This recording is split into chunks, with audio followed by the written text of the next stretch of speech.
तो ये है हमारा प्यारा भारत और यहाँ से all the way to the Germany. तो ये जर्मनी साम्राज्य है। आज हम जर्मनी साम्राज्य के बारे में पढ़ेंगे।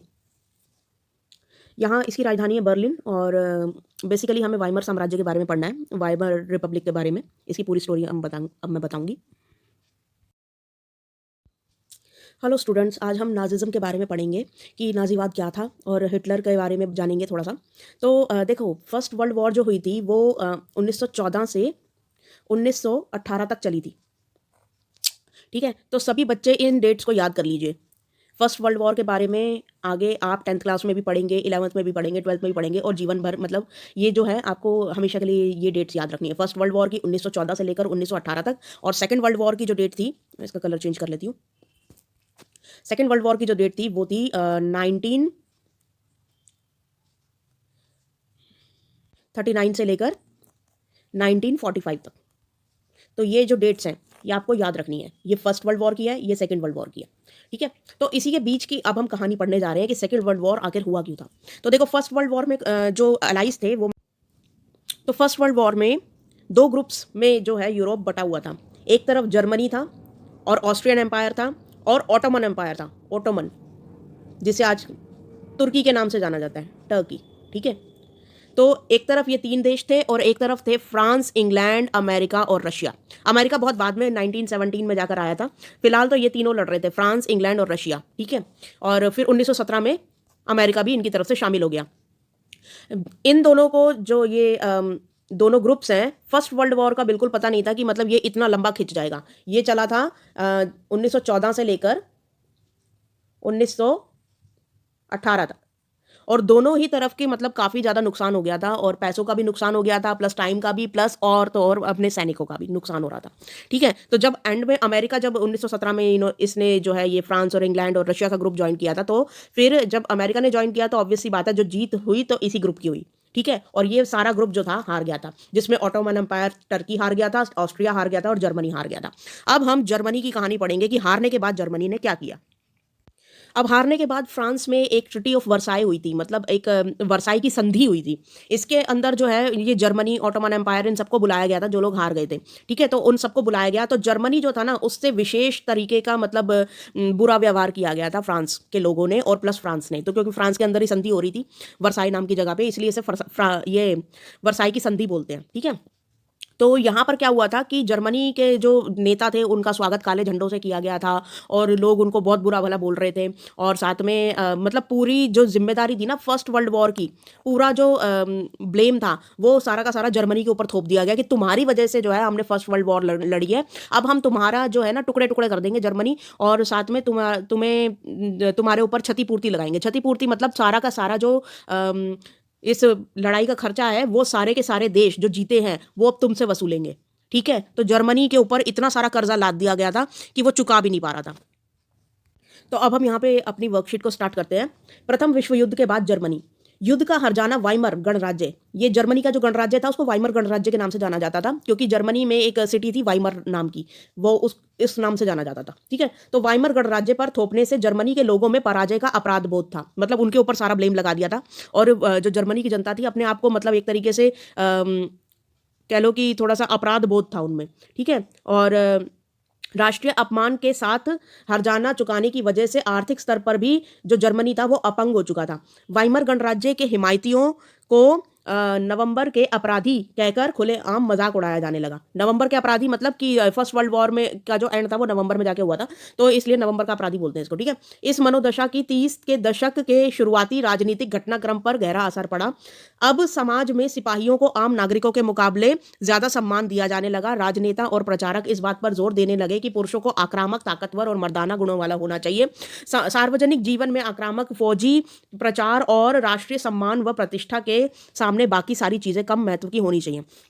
बेसिकली हुआ क्या था कि जब जर्मनी वहाँ पर वर्साई की संधि करने गया था तो वो चुपचाप जो है, अब ऑब्वियस सी बात है जो जर्मनी हार चुका था तो उसको चुपचाप वो इतनी कह लो कि वो संधि इतनी अपमानजनक थी, उस पे साइन करके आना पड़ा। तो अपने जो नेता थे ना जर्मनी के, तो लोगों ने उन्हीं का मजाक उड़ाना स्टार्ट किया और साथ में अब जो जर्मनी था ना, अपने आप को एक तरीके से कहते हैं ना नीची नज़रों से देखना, क्योंकि जर्मनी जो था वो हार गया था। तो अब ये लोग क्या कर रहे थे कि इन्होंने अपने नेताओं को बोला कि ये किसी काम के नहीं है, जर्मनी के नेता। और अब ये लोग सिपाहियों को जो है वो हीरो की नज़रों से देखने लगे कि सिपाही जो है ना, सिपाही टाइप के जो लोग हैं, एक पुरुष को इस तरीके का होना चाहिए, आक्रामक, ताकतवर और मर्दाना गुणों वाला। और सिपाहियों को ये लोग अपना नेता अगला मानने लगे थे कि सिपाहियों को जो है राजनीति ज्वाइन करनी चाहिए और हमारे देश की प्रतिष्ठा बचानी चाहिए। ठीक है, तो इसलिए सिपाहियों को हीरो की तरह ट्रीट किया जाने लगा जर्मनी के लोगों के द्वारा। नए राजनीतिक विचारों का उदय। जर्मनी में भी रूसी क्रांति से प्रेरित होकर बहुत सारे शहरों में मजदूरों और नाविकों को सोवियतें बनाई गई। सोवियत मतलब एक तरीके से ग्रुप कह लो, ठीक है। और समाजवादी, डेमोक्रेटिक्स और कैथोलिक गुटों ने वाइमर में राजनीतिक परिवर्तन के लिए प्रयास किए। अब देखो, जो जर्मनी के जो असली जो वाइमर गणराज्य था, तो उसके अंदर ये नई तरीके की पार्टियां खड़ी होने लग गई, समाजवादी पार्टी, डेमोक्रेटिक पार्टी और कैथोलिक पार्टी, ठीक है। और स्पार्टकिस्टों ने जर्मनी में कम्युनिस्ट पार्टी की नींव डाली। देखो हुआ क्या था, अभी आपने सेकंड चैप्टर पढ़ा होगा, तो उसमें आपको पता है ना कि 1921 में रूस के अंदर लेनिन नाम के नेता ने साम्यवादी पार्टी की स्थापना कर दी थी, बोल्शेविक रेवोल्यूशन जिसे आपने पढ़ा है, ठीक है। तो साम्यवादी पार्टी की जब रूस में स्थापना हो गई थी, तो बहुत सारे समाजवादी जो है जर्मनी में भी रहते थे। तो उन समाजवादियों का देखो, समाजवादी और साम्यवादी में क्या डिफरेंस होता है। समाजवादी चाहते हैं कि धीरे धीरे जो है ना चेंज हो सोसाइटी में, लेकिन साम्यवादी बोलते हैं कि एक साथ सबको मार काट दो जो हमारा विरोध कर रहे हैं, और सीधा चेंज ले आओ, ठीक है। तो ये मारकाट वाले लोग हैं, और ये जो है ये धीरे धीरे चेंज चाहते हैं, एकदम अहिंसात्मक तरीके से, ठीक है। तो अब ये जो साम्यवादी, ये जो स्पार्टकिस्ट थे ना, ये इन्होंने कम्युनिस्ट पार्टी डाल दी। साम्यवादी हिंदी में बोलते हैं, कम्युनिस्ट इंग्लिश में बोलते हैं। तो इन्होंने साम्यवादी पार्टी की नींव डाल दी। तो ये जो देखो, ये दोनों हैं तो एक ही विचारधारा के, बस ये हिंसक होते हैं और ये अहिंसक होते हैं। तो इन दोनों में एक दूसरे के प्रति जो है ना कट्टर दुश्मन हो गए थे ये दोनों, और हिटलर के खिलाफ कभी साझा मोर्चा नहीं खोल पाए। क्रांतिकारी और उग्र राष्ट्रवादी दोनों ही खेमे रेडिकल समाधानों के लिए आवाजें उठाने लगे। अब क्या था देखो, जर्मनी जब पहले तो था, जर्मनी एक कह लो कि तानाशाही एक तरीके से राजा होता था जर्मनी का, ठीक है, जो जिसे वाइमर गणराज्य बोलते थे। फिर उसके बाद बीच में जब 1919 के बाद यहाँ पे जब वर्साई की संधि हुई थी, तो बीच में क्या हुआ था कि जर्मनी के अंदर लोकतंत्र आ गया था, और ये सारी पार्टियां जो है तभी बनी थी लोकतंत्र के टाइम में, ठीक है। लेकिन उसके बाद क्या हुआ कि जब लोकतंत्र आ गया, फिर क्या होता था कि जो कोई भी पार्टी है ना मेजोरिटी से नहीं जीतती थी। हमेशा ये होता था कि दो पार्टियां गठबंधन करके सरकार चला रही हैं, फिर उनमें लड़ाई हो रही है, फिर सरकार गिर रही है, इस तरीके का जो ड्रामा चल रहा था ना। तो फिर 1931 के आसपास जो है, तब जाके हिटलर आया, और उसने ये सारा जो लोकतंत्र था इसको हटा के सीधा क्या कर दिया, रेडिकल समाधान किया। रेडिकल समाधान मतलब वापस से राजतंत्र कायम कर दिया, और खुद को जर्मनी का चांसलर जो है बना बैठा। मतलब जर्मनी का एक तरीके से कह लो कि सब कुछ, सारे डिसीजन जो है वो हिटलर ही लेगा, ठीक है। तो चांसलर का मतलब एक तरीके से राष्ट्रपति बन बैठा वो, ठीक है। तो यहाँ पे अब देखो आगे, आर्थिक संकट। जर्मनी में पहला विश्व युद्ध मोटे तौर पे कर्ज लेकर लड़ा गया था, और युद्ध के बाद तो उसे स्वर्ण मुद्रा में हर्जाना भरना था। तो जर्मनी ने किसी को भी नहीं पता था कि ये जो युद्ध है ये 4 साल लंबा खिंच जाएगा, ठीक है, फर्स्ट वर्ल्ड वॉर। तो इसने फिर वही है कि कर्जा लेके लड़ाई लड़ी, और उसके बाद जब ये हार गया तो फिर अपना, जैसे कि मैंने बताया था कि वर्साई की संधि में इसके ऊपर हर्जाना थोपा गया था। तो ये इसको सारा हर्जाना किससे भरना था, सोने की मुद्रा से, ठीक है। इस दोहरे बोझ के से जर्मनी के स्वर्ण भंडार लगभग समाप्त हो गए, और आखिरकार 1923 में जर्मनी ने कर्जा चुकाने से इनकार कर दिया। और अब क्या हुआ कि देखो 1919 से लेकर 1923 तक इसने कर्जा चुकाया सोने की मुद्राओं में, सोने के सिक्कों से। लेकिन अब क्या हुआ कि इसके पास अपना सारे सोने के सिक्के खाली हो गए थे जर्मनी के पास। तो एंड में इसने फिर मना कर दिया कि मैं कोई हर्जाना नहीं देने वाला, क्योंकि मेरे पास कुछ है ही नहीं, ठीक है। तो अब जर्मनी सरकार ने इतने बड़े पैमाने पर मुद्रा छाप दी। एक्चुअली हुआ क्या था कि फिर जो फ्रांस है ना, उसने क्या किया था, तो ये जो फ्रांस है इसने क्या किया कि जर्मनी का ये जो रूर वाला हिस्सा है ना, ये हथिया लिया कि अगर तुम मुझे क्षतिपूर्ति नहीं भर सकते, हर्जाना नहीं भर सकते, तो तुम ये रू वाला हिस्सा मुझे दे दो। अब जर्मनी को आया गुस्सा। इसने गुस्से में क्या किया, जर्मनी की सरकार ने बड़े पैमाने पर मुद्रा छाप दी, यानी कि खूब सारे पैसे छापने स्टार्ट कर दिए। अब क्या हुआ कि उसकी मुद्रा मार्क का मूल्य जो है तेजी से गिरने लगा। तो जर्मनी की जो मुद्रा है ना, एक मिनट में दिखा, तो जर्मनी की मुद्रा जो है मार्क, इसका ये खूब सारे पैसे इन्होंने छाप दिए। अब देखो ज़्यादा पैसे अगर किसी कंट्री में छप जाते हैं ना, तो इसका मतलब ये होता है, देखो सोने, जिस कंट्री में जितना सोना होता है ना उसके हिसाब से पैसे छापने होते हैं।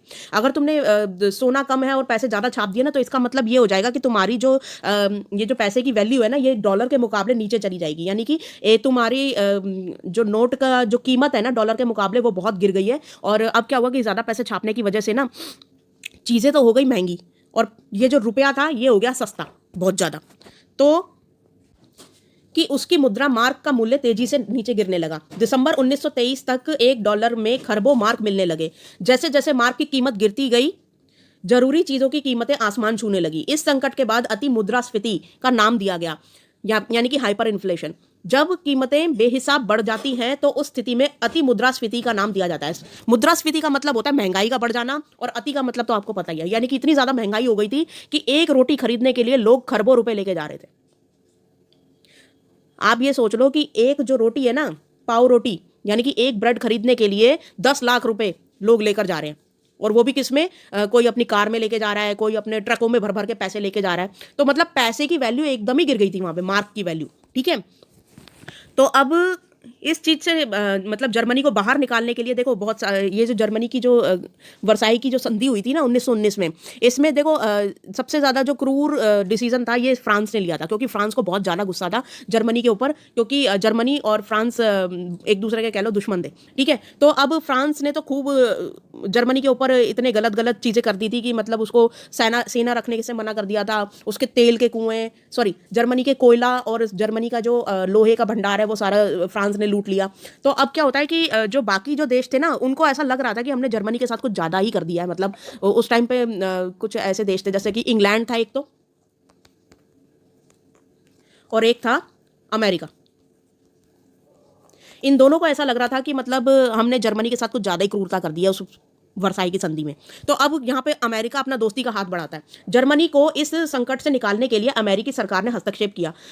इसके लिए अमेरिका ने डॉव्स योजना बनाई। तो डॉव्स योजना का मतलब ये था कि तुम ऐसा करो, मेरे से सोना है ना बहुत कम ब्याज पर ले लो, 1 या 2% के ब्याज पर ले लो मुझसे, और जब आपके पास हो तो मुझे वापस लौटा देना, कोई इशू नहीं है। आप चाहे 10 साल में लौटाओ, 20 में लौटाओ, 100 साल बाद लौटाओ, मुझे कोई प्रॉब्लम नहीं है।